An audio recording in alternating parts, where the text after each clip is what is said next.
오늘 신명기 말씀 우리가 좀 더 이해하기 위해서 지난 주일 말씀을 잠깐 요약하면 좋을 것 같습니다. 둘이 관련이 있습니다.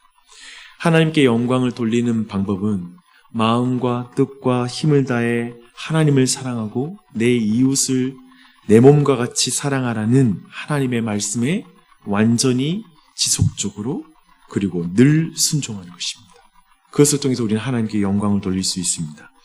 이것을 우린 지난주에 새 계명을 통해서 살펴보았죠. 새 계명을 정의할 때 우리는 내용이 새로워서 새 계명이 아니라 기준이 새로워서 새 계명이고, 또 한편에 주시는 대상이 달라졌기 때문에 새 계명이다라고 말했습니다.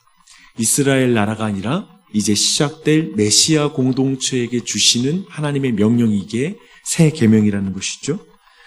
여기에서 한 가지 우리가 분명히 확인할 수 있습니다. 율법의 1.1획도 폐하지 아니하였고 다만 예수 그리스도께서 그 율법을 완성하셨습니다. 그렇게 우리는 옛 계명, 신명기는 이제 옛 계명이잖아요. 그 옛 계명을 통해서 우리는 예수님이 완성하신 그 법을 확인할 수가 있습니다. 또한 우리에게 주어진 의무를 여전히 확인할 수 있습니다. 내용은 달라진 것이 아니니까요. 그런데 그것을 통해 확인하고, 그런 의미에서 그 의무는 어제 우리가 나누었던 것처럼, 그 내용은 어제 우리가 나눴던 것처럼, 지난 주일날 나눴던 것처럼 하나님 사랑과 이웃 사랑입니다. 우리는 그 내용들 좀 더 살펴보게 될 것입니다. 이제 1장부터 4장 43절까지의 내용은 신명기의 프롤로그라고 부르는 그런 부분입니다. 모세는 광야에서의 삶을 회고합니다. 광야에서 이스라엘의 그 첫 세대는 매우 충동적으로 하나님께 반응했습니다.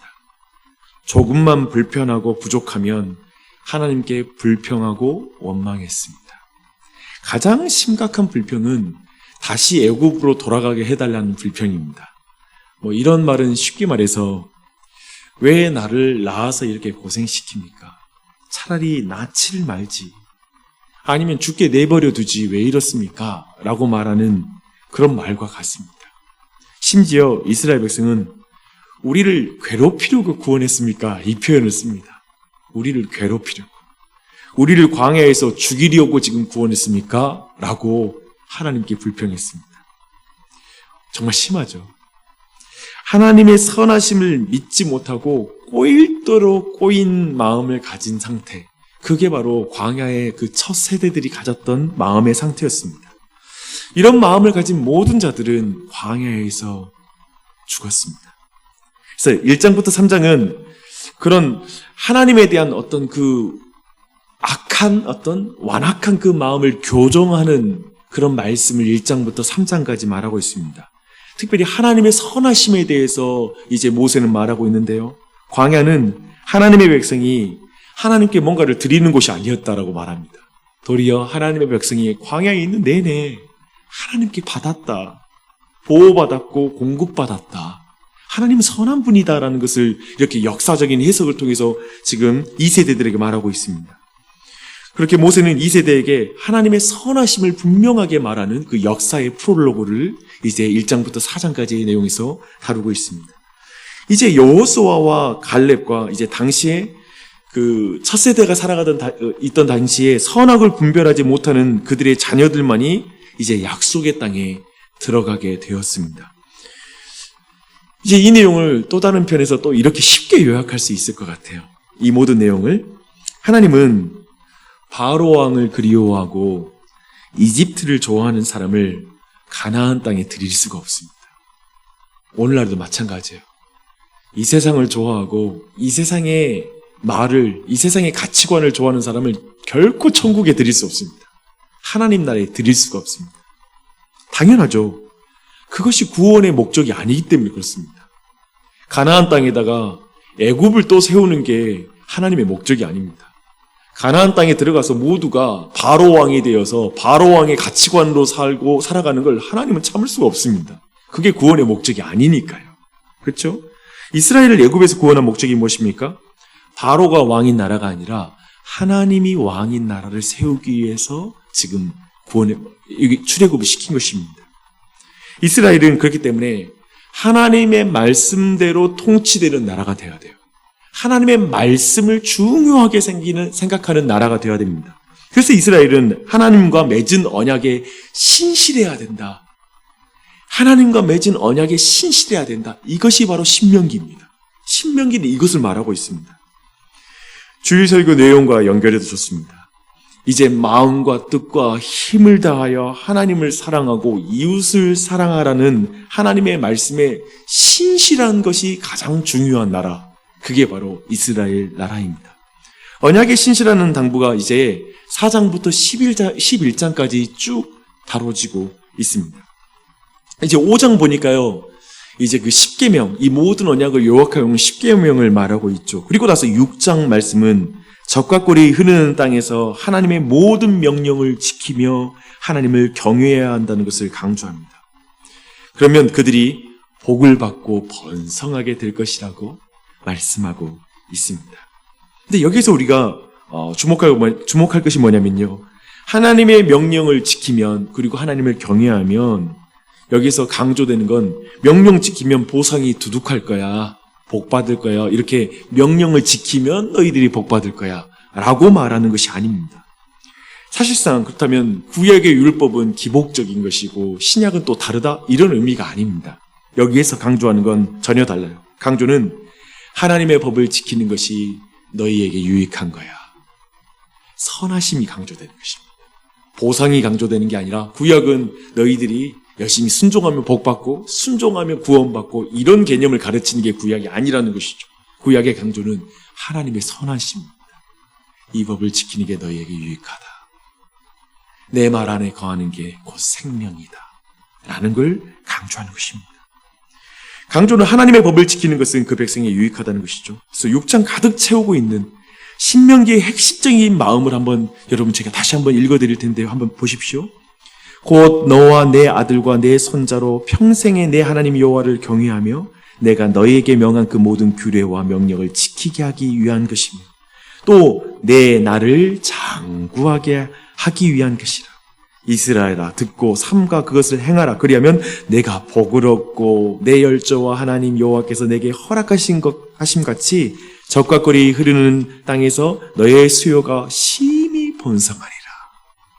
여호와의 보시기에 정직하고 선량한 일을 행하라. 그리하면 내가 복을 얻고 여호와께서 내 열조에게 맹세하사 내 대적을 몰수히 내 앞에서 쫓아내리라 하신 아름다운 땅을 들어가서 얻으리니 여호와의 말씀과 같으리라. 24절 여호와께서 우리에게 이 모든 규례를 지키라 명하셨으니 이는 우리로 우리 하나님 여호와를 경외하여 항상 복을 누리게 하기 위하시며 또 여호와께서 우리로 오늘과 같이 생활하게 하려 하심이라. 25절 우리가 그 명령하신 대로 이 모든 명령을 우리 하나님 여호와 앞에서 삼가 지키면 그것이 곧 우리의 의로움이니라 할지니라 라고 말합니다. 모든 내용이 어때요? 아까 말한 대로 이거 지키면 복 주게, 기복적 의미가 아니에요. 지키는 것이 너희에게 복이다, 은혜다, 하나님의 선하심을 계속 강조하고 있습니다. 십계명을 주시고 율법을 지키라는 이유는 하나님의 관대하심을 말하는 것입니다. 신명기의 강조입니다. 하나님께서 약속의 땅에 들어가서 행복을 누리게 하시기 위해서 이 법을 주고 있다라는 걸 말씀하고 있는 것입니다. 그래서 우리에게 필요한 것은 뭐예요? 첫 번째, 우리는 하나님을 경외하는 것이 중요합니다. 그래서 2절, 13절, 14절을 보십시오. 하나님을 경외하라. 하나님을 경외하십시오. 선하신 분이시니 그분을 경외할 만합니다. 위대한 분이시니 경외해야 됩니다. 두 번째, 말씀하시는 것을 행해야 됩니다. 1절, 3절, 18절에서 계속 말하고 있죠. 신명기에서는 행하라는 명령이 50번 이상 나옵니다. 특별히 오늘 말씀에도 동사가 굉장히 중요한데요. 듣다, 샤마라는 말인데요. 그리고 지키다, 샤마르라는 그런 원어를 씁니다. 이 모두 뭐냐면 주의 깊게 지속적으로 순종하라라는 그런 의미를 담고 있습니다. 순종하는 것이 중요합니다. 4절로 9절에서 매우 중요한 말씀이 또한 이제 나오죠. 그런 의미에서 우리에게 쉐마라고 불리는 그런 중요한 말씀이고 이스라엘 백성은 이것을 아주 중요하게 생각했습니다. 이걸 적고 막 머리에 붙이고 온통 이것을 가장 강조하고 있는 말씀으로 늘 이들은 이걸 말씀을 외웠다고 합니다. 쉐마란 4절에서 들으라 이스라엘아 라는 외침에서 이 들으라 라는 말입니다. 쉐마, listen 이라는 말이죠. 아까 말한 것처럼 단순히 귀로만 듣는 게 아닙니다. 이 말은 지킨다라는 의미까지 포함하고 있는 그런 표현입니다. 이 내용은 오늘부터 매일 영상으로 우리가 보내드릴 거거든요. 이 쉐마에 대한 한 단어씩 이제 그 영상 잘 요약된 한번 그 내용을 들어보십시오. 큰 유익이 있을 것입니다. 여러분 다시 한번 이 쉐마 4절부터 9절 말씀 다 함께 한번 읽어볼게요. 4절부터 9절 말까지 말씀 함께 있습니다. 이스라엘아 들으라 우리 하나님 여호와는 오직 유일한 여호와이시니 너는 마음을 다하고 뜻을 다하고 힘을 다하여 내 하나님 여호와를 사랑하라. 오늘 내가 내게 명하는 이 말씀을 너는 마음에 새기고 내 자녀에게 부지런히 가르치며 집에 앉았을 때에든지 길을 갈 때에든지 누워있을 때에든지 일어날 때에든지 이 말씀을 강론할 것이며 너는 또 그것을 내 손목에 매어 기호를 삼으며 내 미간에 붙여 표로 삼고 또 내 집 문설주와 바깥문에 기록할지니라. 아멘. 들으라 쉐마 왜요? 여호와 우리 하나님은 여호와 한 분이시기 때문이다 라고 말하고 있습니다. 고든이라는 신학자는 하나를 하나님의 또 다른 이름이라고 이해합니다. 아주 중요하다는 거예요. 하나님의 유일성에 대한 선포는 그 하나님을 사랑하라는 선포와 귀결됩니다. 한 분이십니다.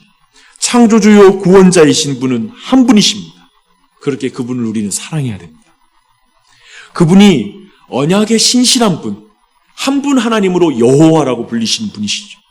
한 분 하나님으로서 우리에게 약속을 신실하게 지켜오셨기 때문에 우리에게 언약적 충성을 요구합니다. 너희도 언약에 충성해라.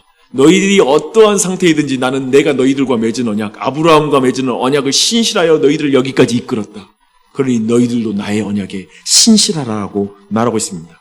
어제 우리가 나눴던 것처럼 마치 예수님께서 내가 너희를 사랑한 것 같이 너희도 나를 사랑하라.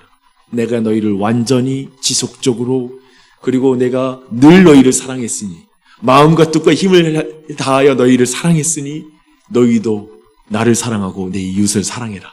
이 구조를 동일하게 가지고 있는 것입니다. 이스라엘은 모든 마음으로 하나님을 사랑해야 되며 다른 신, 다른 우상을 사랑해서는 안 됩니다. 그걸 강조하죠. 호세아 선지자는 이스라엘 백성에게 마음이 나뉘었다라고 지적하며 다른 신을 알지 말라라고 말합니다. 늘 이렇게 구약은 강조돼요. 이렇게 유일성, 오직 유일한 하나님만을 사랑하라라고 강조하면 사람들은 배타적이다라고 이렇게 비난을 해요. 그러나 그것은 마치 부부 사이에 사랑의 대상을 하나로 규정하지 말고 복수의 다양성을 주장하라는 요구와 마찬가지입니다. 여러분, 부부 사이에 그걸 요구하는 사람이 있어요? 그런 사람들이 있을까요? 없죠. 부부 사이에서 유일한 사랑의 대상을 배타적이라고 주장하는 사람 아무도 없습니다. 나만 사랑해. 다른 남자 사랑하면 안 돼. 라는 말을 그건 배타적인 주장이야 라고 말할 자가 아무도 없죠. 부부 사이에다가 그 말을 쓰면 안 돼요. 사랑의 다양성을 말할 수 없어요. 그걸 우리는 간음이라고 말합니다. 하나님은 유일한 여호와이십니다. 유일한 여호와이시니 그 한 분만을 사랑해야 됩니다. 믿으십니까? 그런 맥락에서 신명기를 잘 보면 하나님의 질투가 표현됩니다. 이 질투, 우리가 우상을 섬길 때 하나님은 질투하세요. 이 표현을 놓치지 마십시오. 그런 맥락을 이해할 때 마음을 다하고 뜻을 다하고 힘을 다하여 내 하나님 여호와를 사랑하라 라는 이 말씀이 이해가 됩니다. 그렇죠? 다른 대상에게 마음을 나눠줄 수가 없습니다. 한 마음으로만 그분을 사랑해야 됩니다. 또한 그분을 사랑하니 그분의 명령에 대해서도 계속 마음에 새겨야 됩니다. 그것이 이제 강조되는 거예요. 어제 우리가 지난 주일날 말씀 나눴죠. 이렇게 되면 하나님의 뜻을 사랑하는 거예요. 사랑하는 대상이 가지고 있는 명령을 내가 지켜야 되는 거예요. 그걸 지키지 않으면 대상을 사랑하지 않게 된다는 거예요. 동일한 내용이 나옵니다.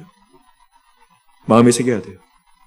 그래서 5절에서 뜻으로 번역된 네페시라는 단어는 대개 영혼이라고 번역되지만 여기에서는 생명이나 활력을 가리킵니다.